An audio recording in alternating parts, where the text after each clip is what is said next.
In the final days of World War II, a terrifying rumor spread through the ranks. Hitler's scientists had built a weapon that could wipe out entire cities in one strike. Allied troops raced to uncover the truth. But what they found beneath Germany was far more disturbing. Was it ever real? Late 1944. The war has turned against the Reich. Allied bombers sweep across the skies every night. Cities lie in ruins. What once was the symbol of German might has become a field of silence and smoke. Yet even as the empire crumbles, one force refuses to die: the voice of propaganda. From deep within the bunkers beneath Berlin, Joseph Goebbels orders new broadcasts to the nation. The message is simple: Germany still has a secret, a weapon beyond imagination. In the cold corridors of the propaganda ministry, typewriters hammer through the night. Technicians splice radio tapes, while press officers distribute fresh headlines to the last loyal newspapers. They all echo the same phrase: Die Wunderwaffe, the miracle weapon. The idea is born from despair. The German army has no fuel, no reserves, and no hope of holding the front. But fear can still be a weapon. If the Allies could be made to believe in a coming catastrophe, they might slow their advance. Inside the Führer bunker, Adolf Hitler listens to his ministers argue.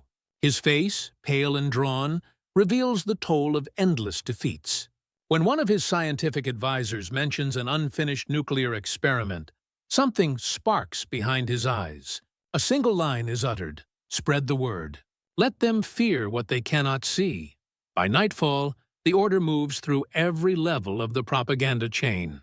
Writers are told to exaggerate German scientific success. Radio hosts hint at a discovery that will change the fate of the war. Posters begin to appear, showing silhouettes of enormous explosions rising over enemy cities. Across the bombed-out streets of Munich and Dresden, civilians whisper the rumor to each other. Some speak of a sun-like fireball tested in secret. Others claim entire Allied divisions vanished in an unknown blast. Each story grows more elaborate than the last. The people, exhausted by defeat, cling to the illusion. For them, this rumored weapon becomes hope itself, a belief that Germany still has control over destiny. Far away, in London and Washington, Allied intelligence begins to intercept fragments of German radio chatter. Strange references to uranium, new energy, and final retribution. Analysts can't dismiss it entirely. The Americans themselves are racing to build a bomb under the utmost secrecy. Could the Germans have found the same path first? Panic starts to ripple quietly through Allied command.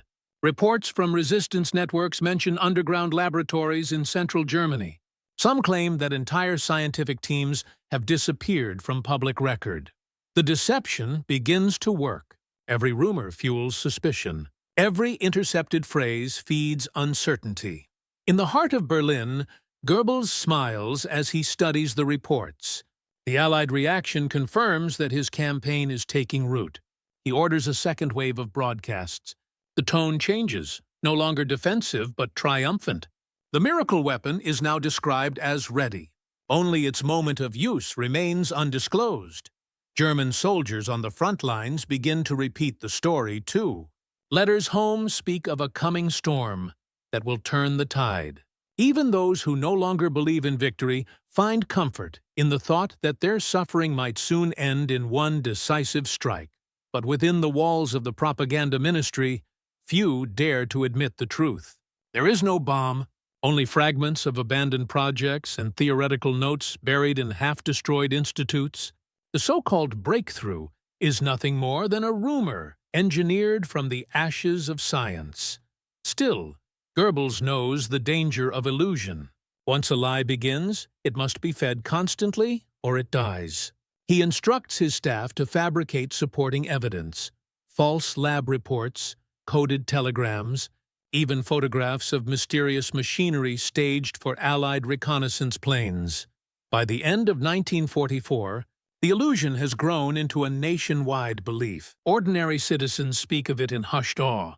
German officers reference it in strategy briefings. and Allied intelligence officers, facing incomplete data, cannot risk ignoring it. The miracle weapon, the Superbomb, has become the most powerful invention that never existed. And in the chaos of a collapsing empire, it may yet prove deadlier than any weapon built of steel or fire, because it strikes first at the mind. The idea of the so-called superbomb did not begin as a weapon. It began as desperation. By early 1945, the German war machine was running on fumes. Railways were shattered, oil fields captured, and morale fractured. Yet inside the chaotic ruins of the Reich, propaganda offered one last currency: belief. In a half-destroyed research compound near Leipzig, a name surfaces again and again in intercepted reports: Dr. Otto Reinhardt, a physicist who once worked on the early stages of Germany's nuclear project. Years earlier, Reinhardt's research had shown promise. But his progress stalled when the war demanded every ounce of funding for conventional weapons. Now, with the Allies closing in, Reinhardt's incomplete theories become the foundation for a grand illusion. His old notebooks, filled with technical sketches and mathematical equations, are retrieved by officers from the Ministry of Propaganda. Goebbels orders them rewritten, polished, and exaggerated. Every equation becomes evidence. Every failed test becomes proof of imminent success. The plan takes shape inside Berlin's propaganda offices, a story too powerful to be questioned. They will claim that German scientists have achieved a revolutionary form of atomic energy, one capable of wiping entire cities from the map. Goebbels personally crafts the message. It must be vague enough to appear secret, but specific enough to sound credible. His voice soon echoes through every surviving radio set in Germany. A weapon is coming, one that will shake the very foundations of the world. The broadcasts spread like wildfire. Local newspapers amplify the claim, publishing sketches of massive bombs under thick tarps. Pamphlets hint that Allied leaders already fear the German breakthrough.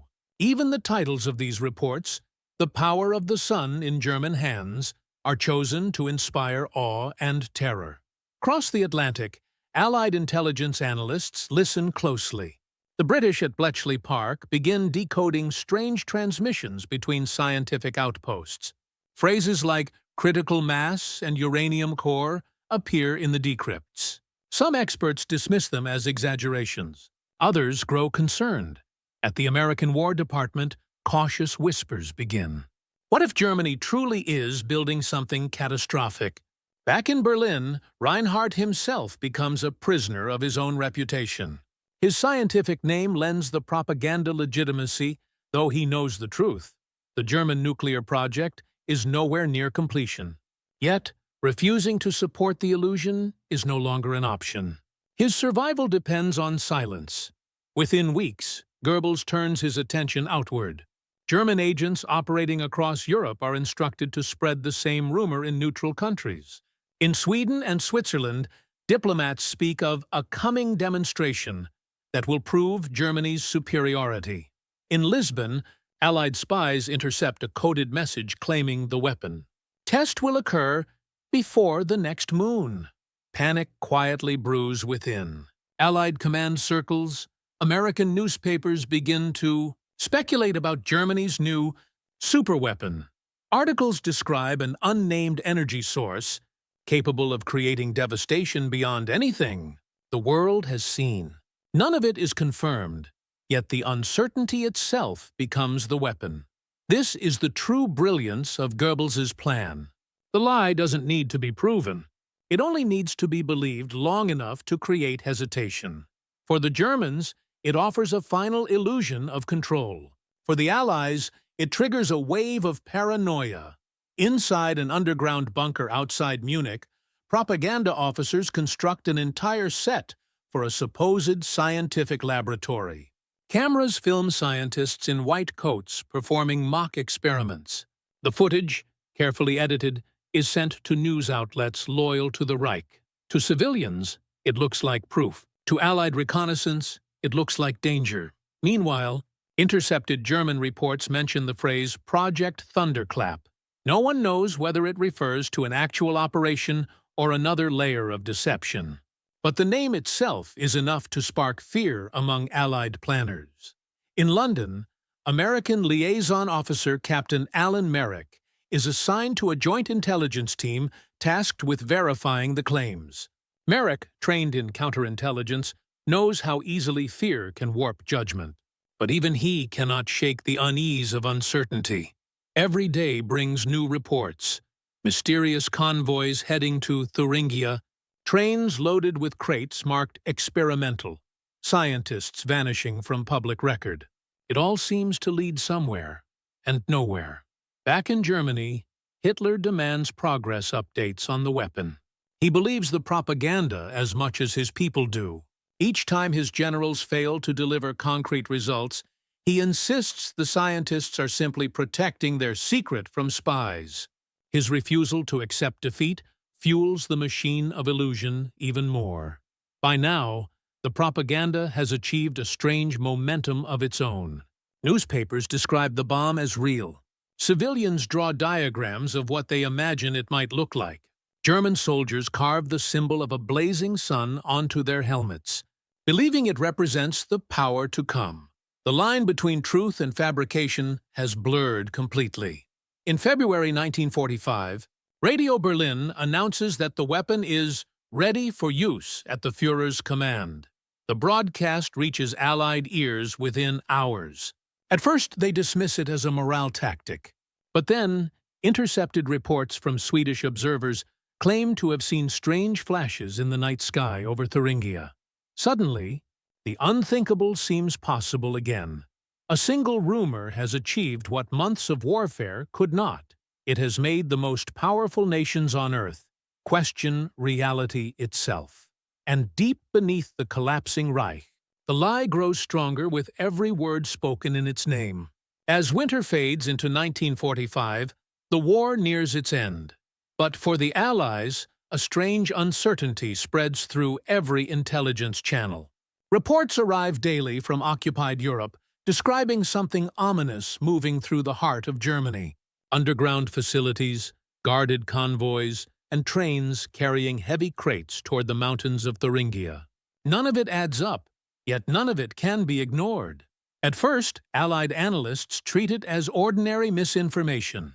But when resistance sources begin using the same phrases as German propaganda, the miracle weapon, the power of the sun, a bomb that will end the war in a single flash, alarm begins to take hold.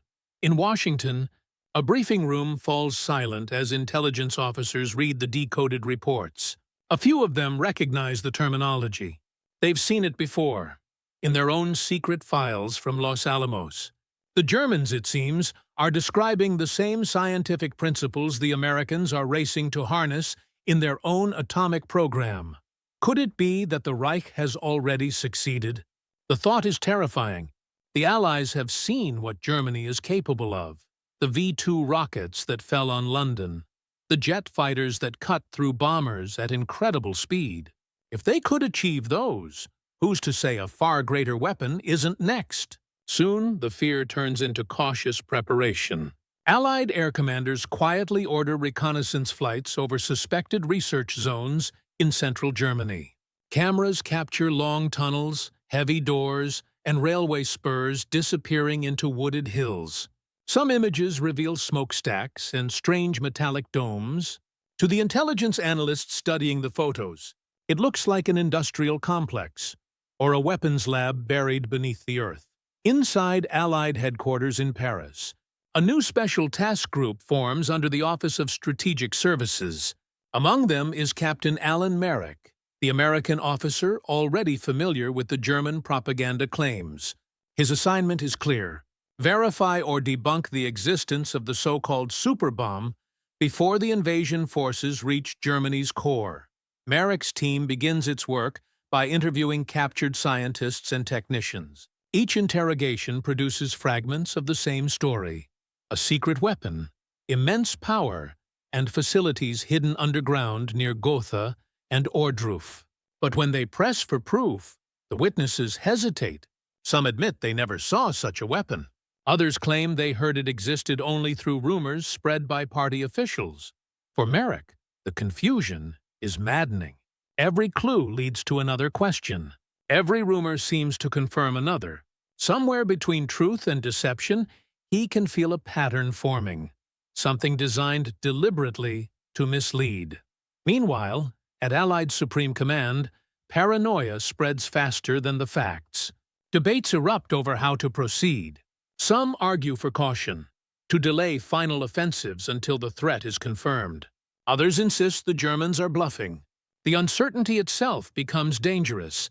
Strategists begin adjusting invasion plans, rerouting air missions to target possible weapon sites. Some even suggest a special airborne strike to capture the Thuringian tunnels before the Germans can use whatever is inside. The propaganda has achieved its goal. It has slowed the Allied advance, not through force, but through fear. In London, coded messages arrive from Swedish diplomats reporting strange atmospheric readings over central Germany. Pilots claim to have seen flashes on the horizon that resemble explosions. Scientists at the British War Office study the data but find no consistent evidence. Yet, the fear remains. In private meetings, American scientists compare these reports with their own atomic research. They know how close their project is to completion. If Germany has truly mastered the same science, the consequences would be catastrophic. The notion of Berlin possessing a nuclear device, even an experimental one, becomes a nightmare that no one can dismiss entirely. Captain Merrick, now stationed in Belgium, receives an urgent order to move his team closer to the suspected region. As he reviews the maps, he notices a disturbing detail. All the locations of supposed research facilities align with areas of heavy civilian population. It's as if the Germans wanted the Allies to see them, to believe in them, to waste time and resources chasing ghosts. Still, the evidence cannot be ignored. American reconnaissance pilots flying over Thuringia report strange patterns of light in the forests below, as though fires or chemical reactions were burning deep underground. One photograph captures an entrance large enough to hide entire trains. The image is classified immediately. Within days, a sense of quiet dread settles over Allied intelligence. What if this is real? What if Hitler is planning a final strike that could devastate London, Paris, or even New York? Merrick knows the power of propaganda, but even he cannot escape the psychological trap it creates. He begins to question his own instincts, replaying every intercepted message, every coded phrase. Somewhere within the noise, the truth must exist. As Allied forces prepare their final push into Germany, the psychological war reaches its peak. Rumors now swirl through American and British units on the front lines. Soldiers talk about a German end weapon, a machine that can burn entire divisions to ash. None of them have seen it, but the fear is contagious.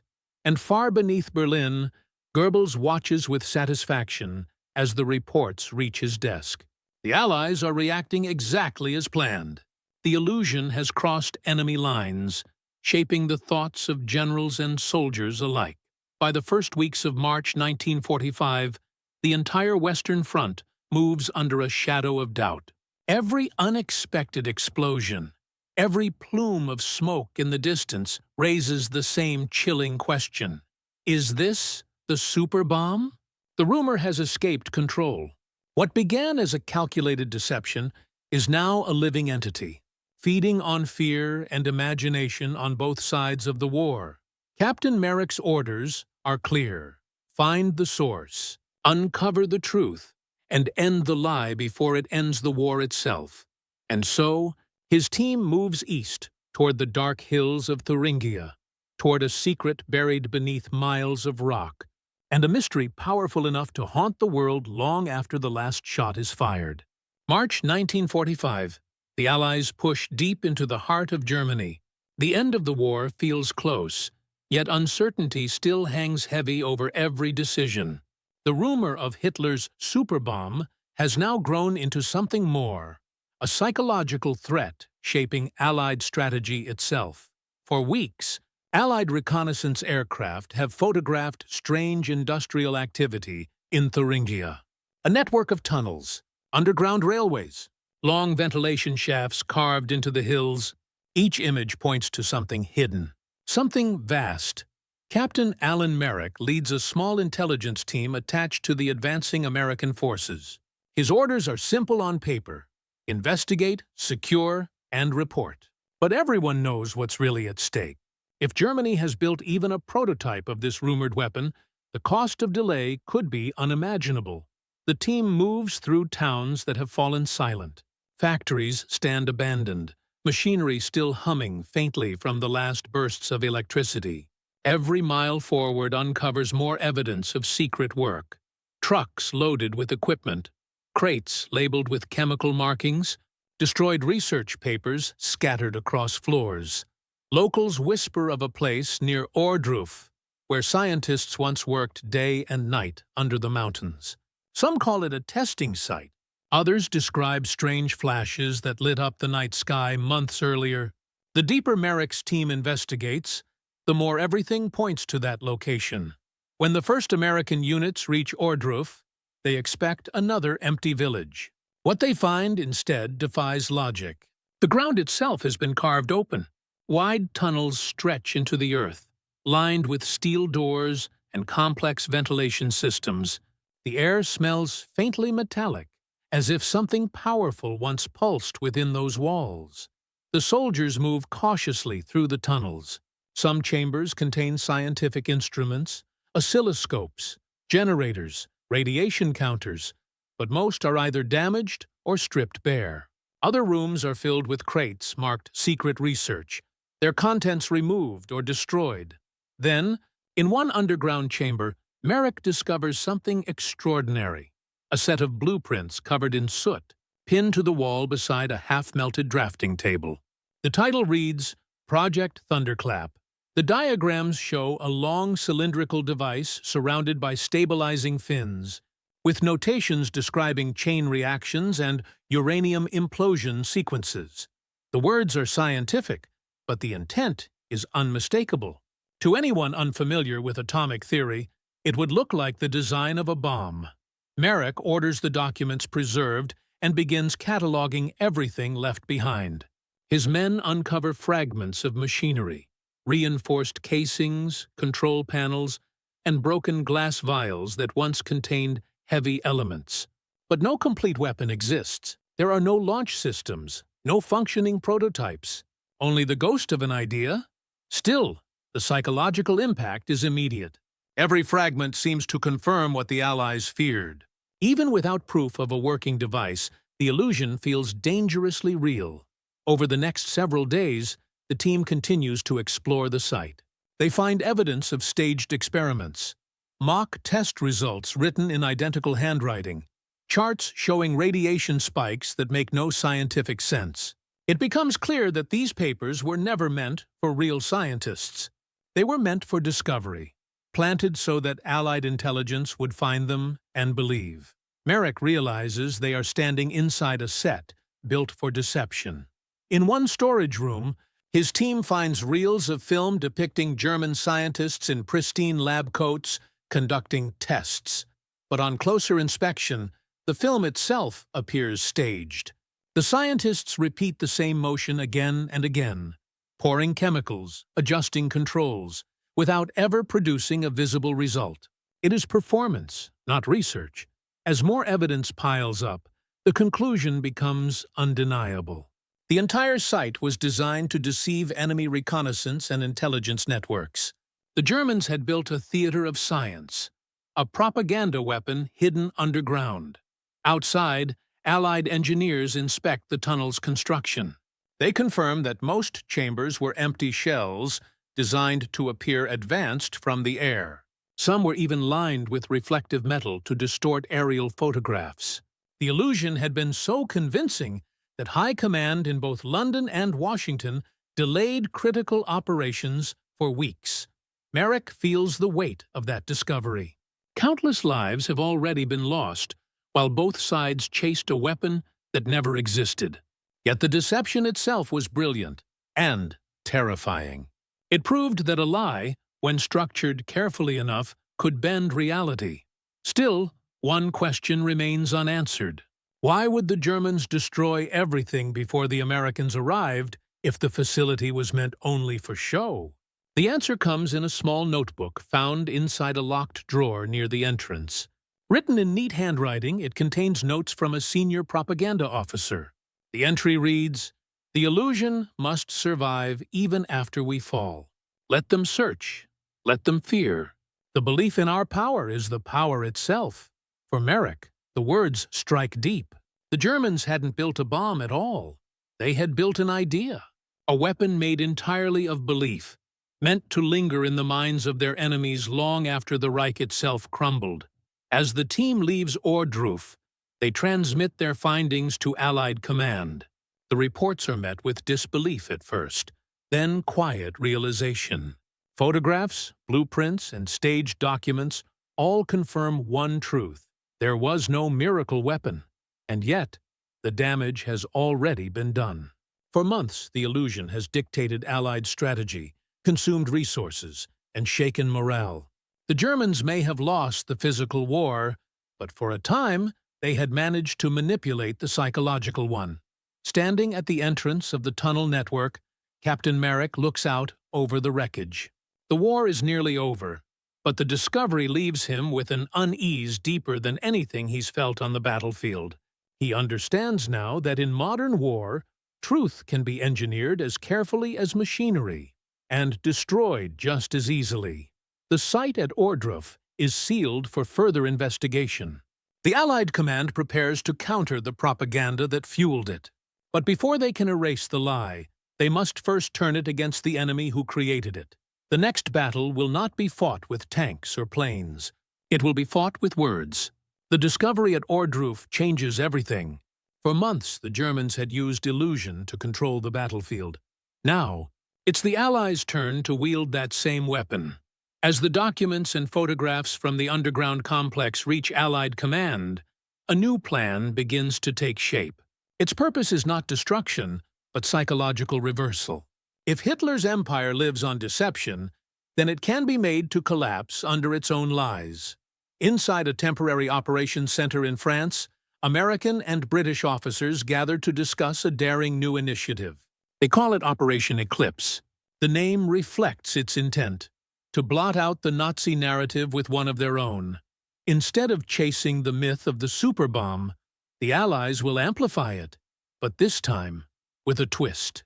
They will make the Germans believe that the Americans already possess such a weapon, ready and waiting to strike at the heart of the Reich. The concept is simple but bold. Use the enemy's greatest fear as the final blow. Within days, new radio broadcasts begin to fill the airwaves. They are calm, measured, and deliberate. Nothing like the furious speeches that once came from Berlin. The announcers speak of scientific progress in the New World and a weapon capable of changing the future of warfare. The tone is not threatening, only matter of fact, which makes it more unsettling. Across Germany, people huddle around their radios, straining to hear the Allied transmissions that now pierce through static and jamming. Each word fuels uncertainty. Leaflets soon follow, dropped by the thousands over German cities and villages. Printed on plain paper, they carry a single image, a rising column of light, and a short line of text. When day turns to fire, the war will be over. No explanation, no location, just a chilling promise. The psychological impact spreads quickly. Civilians whisper that the Americans have built their own miracle weapon, far stronger than the one Germany had promised. Rumors twist in every direction. Some believe the Allies already tested it in the Pacific. Others claim Washington will unleash it on Berlin at any moment. For the first time, the German public feels the same anxiety that their own propaganda once inspired in others. Meanwhile, inside Hitler's bunker, the atmosphere grows darker. Goebbels receives reports of growing unrest. Workers refusing to dig tunnels, civilians fleeing major cities, soldiers questioning the truth behind the Führer's speeches. The illusion that once gave them hope now turns to despair. The propaganda ministry scrambles to fight back.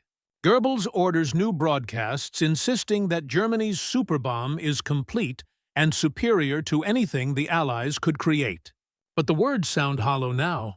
The people have heard too many promises. They no longer believe. In secret, American psychological specialists monitor intercepted German transmissions. They can hear the panic spreading. Entire divisions are moving supplies away from cities, fearing an unknown strike. Commanders demand instructions on how to defend against a weapon that does not yet exist. The power of propaganda has shifted hands. To maintain the illusion, Allied intelligence plants scientific leaks in neutral countries. Newspapers in Sweden, Switzerland, and Spain publish mysterious articles quoting unnamed American scientists who claim to have split the atom under military supervision. The timing is perfect. The Germans, desperate for any sign of truth, circulate these articles internally as evidence. Soon, even Hitler's generals begin to question what is real. In tense meetings, they speak of the need for countermeasures, shelters, or negotiations. Hitler refuses to believe any of it. He insists that the German weapon still exists, that its scientists are simply waiting for the right moment. His denial deepens the chaos around him. By April 1945, Operation Eclipse has achieved its full effect. The German propaganda network, once the strongest in the world, now feeds on confusion. Contradictory orders flood the airwaves. Some broadcasts promise an imminent German victory. Others warn citizens to prepare for annihilation. In one of his final directives, Goebbels instructs his remaining broadcasters to spread a new lie, that the German Superbomb has already been built, but hidden to prevent capture. It's a last attempt to preserve faith in a vanishing empire. But the illusion is broken. The Americans no longer need to convince the Germans of defeat. The Germans are convincing themselves. Every rumor, every whispered fear, becomes another crack in the foundation of the Reich's confidence. From the ruins of Ohrdruf to the walls of Berlin, the truth is now a weapon more devastating than any bomb. As Captain Alan Merrick receives his final briefing from Allied command, he realizes the psychological war has reached its climax. The same tool that once threatened the world has become the key to ending it. Operation Eclipse proves a truth that will echo far beyond the war. In modern conflict, victory is not only won with strength, it is won with belief. April 1945. Berlin is encircled. Allied artillery shakes the horizon day and night. Inside the city, communication lines falter, food disappears, and the once proud capital of the Reich collapses into silence. But beneath that silence, one voice still fights to be heard, the voice of Joseph Goebbels. Even as the city burns, the propaganda ministry continues to operate from deep within its concrete shelter. Microphones, transmitters, and shortwave equipment remain intact, powered by generators scavenged from nearby buildings. To Goebbels, words are now the only weapon left. If he can control the story, he believes he can control history. His broadcasts grow more fevered. He tells the people that a miracle is near. He insists that the German Superbomb, the ultimate creation of their scientists, is ready. He promises that the Allies will soon witness its light and that this weapon will reverse the tide once more. Outside, the truth is very different. The once mighty Wehrmacht is splintered. Communications collapse. Civilians flee the city in endless lines. Even the generals who once trusted their leader now know the war is lost. And yet, in the ruins, people still tune in to those final radio messages. Not because they believe them, but because they have nothing else left to believe in. Far away, Allied listening stations record each broadcast. The words are studied carefully. Analysts notice the tone, a forced calm wrapped in desperation. Goebbels speaks of a weapon that can turn night into day. The phrase is repeated several times, almost ritualistically, as if saying it could make it true. To Allied intelligence, the meaning is clear. The propaganda campaign that began months ago is making its final stand. But even now, it is not harmless. Every broadcast, every rumor, still carries power.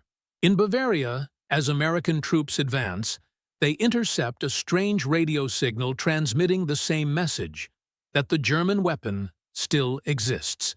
Investigators trace it to a hidden transmitter in an abandoned farmhouse. Inside, they find an operator continuing the illusion, unaware that Berlin has already fallen into chaos. The belief refuses to die. Within the bunker, Goebbels continues his final preparations. He drafts what will become his last speech, a declaration of faith in a weapon that never existed. He plans to broadcast it even as the city crumbles above him. Captain Alan Merrick, now attached to the Allied Psychological Warfare Division, monitors these transmissions closely. His team knows the truth. The supposed bomb is nothing more than theater. Yet he cannot help but marvel at its persistence. The illusion has survived longer than most armies. As Allied troops close in, they uncover more fragments of the propaganda network. Underground studios, hidden transmitters, rooms lined with soundproofing, reels of recorded speeches. It is as if the entire city was built to project a lie. When the last broadcast begins, the Allied monitors record every word. Goebbels's voice, though tired, carries the same authority it once held across a continent. He speaks of destiny, sacrifice, and a final act of German genius. He promises that the weapon will soon ignite the skies, that the enemy will know terror greater than any bomb could bring. But outside his bunker, the only thing rising into the sky is smoke. Even as the Allies advance through the outskirts of Berlin, the voice continues, smooth, confident, defiant. Then, suddenly, it fades into static. The signal dies. For a brief moment, the world goes silent. When American units enter the city days later, they discover abandoned radio equipment still warm from use. The last messages remain logged on the transmitters, lines repeating the same phrase, "The weapon will come." There was no weapon. There never was. The final broadcast was nothing more than an echo of belief, a last attempt to hold power through imagination. But the illusion had already turned against its creators. In the final weeks, as the false promise of the bomb collapsed, it shattered what little unity remained among the German people. Civilians stopped trusting the radio. Soldiers ignored orders. Generals argued over phantom weapons that no one could produce. The lie that once held an empire together finally tore it apart. For Captain Merrick, standing in the ruins of Berlin's broadcasting complex, the moment is haunting. He realizes he has just witnessed the death of a weapon made not of metal, but of myth. A weapon that required no factories, no fuel, no soldiers, only belief. Among the debris, he finds a stack of scripts typed on thin paper. Each page contains notes for Goebbels's final transmission, phrases circled in red ink, words chosen to inspire fear even in defeat. The final line reads, "Even if we fall, they will remember what we could have done." Merrick holds the page for a moment, then folds it away for the intelligence archives. He understands the meaning. The German regime had sought immortality not through victory, but through fear. The idea that their power might live on in the imagination of their enemies. But the war is almost over now. The myth is over too. And in its place, the truth begins to emerge. Quiet, undeniable, and irreversible. The last broadcast was more than a message. It was the sound of a collapsing illusion, the moment when belief itself surrendered to reality. May 1945. The guns fall silent across Europe. Germany surrenders. The Reich that once promised 1,000 years has ended in months of chaos and ruin. As Allied forces sweep across the fallen nation, they collect the evidence of a government built on deception. Everywhere, propaganda leaflets, scripts, and forged documents lie scattered through offices and bunkers. But among the rubble, one discovery stands above all: the complete story behind the Superbomb myth. Intelligence officers begin piecing together what truly happened. Captured archives from the propaganda ministry reveal that the entire campaign was part of a coordinated psychological operation, codenamed Operation Sonnenkraft, Power of the Sun.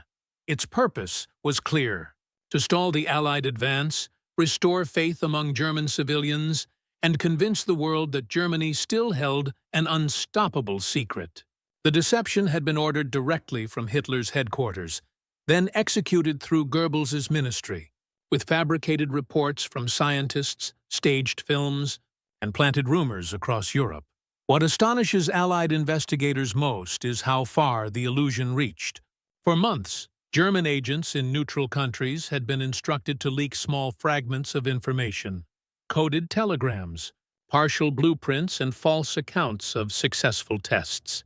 The deception had been designed to spread like a virus, infecting both Allied intelligence and the civilian imagination. The results were staggering. Entire Allied planning sessions had been delayed while analysts debated the threat. Scientific teams had been diverted to study non-existent technology. Commanders had altered bombing routes, fearing to strike too close to a supposed superweapon site. The lie had achieved what armies could not: hesitation. In one detailed report, American analysts estimate that the rumor of the German superbomb may have saved the Reich several weeks of resistance, weeks in which thousands more lives were lost on both sides.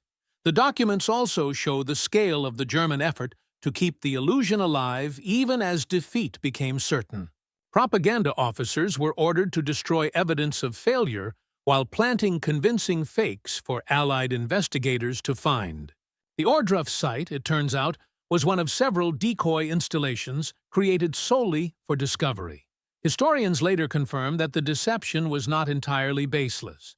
Germany's nuclear program, known among Allied scientists as the Uranium Project, had existed, but it never reached beyond small-scale experiments. The research suffered from divided leadership, limited resources, and the refusal of key scientists to devote themselves fully to the regime's demands. By the time Hitler invoked the legend of the Superbomb, the real science was long dead. What remained was only an echo of ambition, transformed into a weapon of fear. For Captain Alan Merrick and his intelligence team, the revelations come as both relief and regret. Relief that the bomb was never real, and regret that so many had suffered under the weight of its shadow. As they catalog the captured materials, Merrick begins to understand the deeper truth behind the propaganda war. It wasn't just about power or deception. It was about faith, the desperate need to believe in something when all else was lost. In one final debriefing to Allied command, Merrick describes his conclusion simply: the German superbomb was never built, but its impact was real. It existed not in factories, but in the minds of those who feared it. The report becomes one of the first official analyses of psychological warfare in modern history. It marks the moment when the Allies realize that wars are no longer fought only on land, sea, and air, but also in the human mind. In the months that follow, researchers across the United States and Britain begin studying the German methods. What they find will shape the future of intelligence and information warfare for decades to come. The propaganda of the Third Reich, born from lies, ends up teaching the free world how dangerous belief can be when it becomes detached from truth. Germany is free at last, but beneath its ashes lies the record of a world that almost surrendered not to a bomb, but to a rumor. And as Captain Merrick leaves Berlin for the final time, he realizes that even victory carries a quiet warning, that truth, once twisted, can take years to rebuild. The war is over. Europe lies in ruins. Nations begin to rebuild, but the scars of deception cut deeper than the ruins of cities. For the Americans, victory brings pride, but also unease. The war had not only been fought with weapons and armies, it had been fought with rumors, illusions, and fear. And while the Allies emerged victorious, they could not ignore the invisible cost of what they had witnessed. In the quiet offices of post-war intelligence, Captain Alan Merrick writes his final report. He has spent months examining the records of Germany's propaganda campaign, tracing every lie from its creation to its collapse. But what troubles him most is not how the deception spread.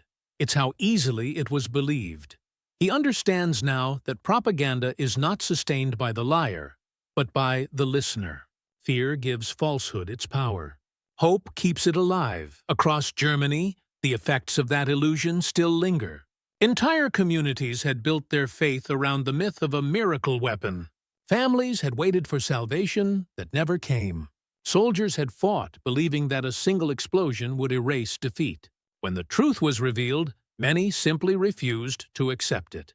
The deception had done something extraordinary. It had redefined what people considered possible.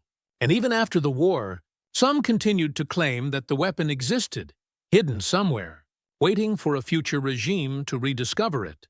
Merrick realizes that this was the true purpose of the propaganda, not to win a battle, but to shape memory, to make people doubt reality long after the war ended. For the Americans, that realization carries a lesson of its own. The Allied propaganda campaigns, though aimed at truth, had used many of the same methods as the enemy. Carefully crafted words, strategic rumors, psychological manipulation. The line between truth and persuasion had become dangerously thin. In a private note written after the war, one of Merrick's colleagues summarizes the dilemma in a single sentence. "We won the war for truth by learning how to use a lie."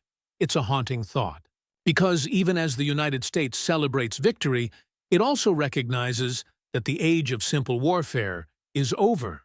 The future belongs to those who can control perception, those who can make ideas more powerful than armies.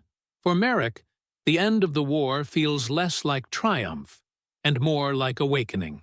He has seen the lengths to which fear can drive a nation, and the depths to which illusion can drag it down. He stands one final time before the ruins of the Reich, Chancellery, the same place where so many false promises were spoken, and thinks about what those lies truly cost.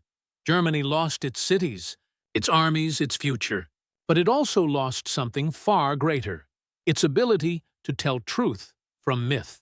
The propaganda had not just misled its enemies, it had destroyed the nation that created it. In his final reflection, Merrick writes, "We thought the greatest weapons of this war were tanks, planes, and bombs. We were wrong. The most dangerous weapon was belief itself." His words capture the essence of the new world that follows. A world where nations will measure power not just in arms or territory, but in influence. A world where the battle for truth will never truly end. For the American soldiers who fought their way across Europe, the victory is bittersweet. They return home with medals, but also with memories of fear. Fear not of weapons, but of words, because they had seen how close humanity came to destroying itself over something that never existed. As the years pass, historians will look back on the German Superbomb as one of the greatest illusions in modern warfare, a phantom that never exploded, yet changed the course of history. And for those who lived through it, the lesson endures. Freedom is not just the absence of tyranny. It is the courage to question what is believed.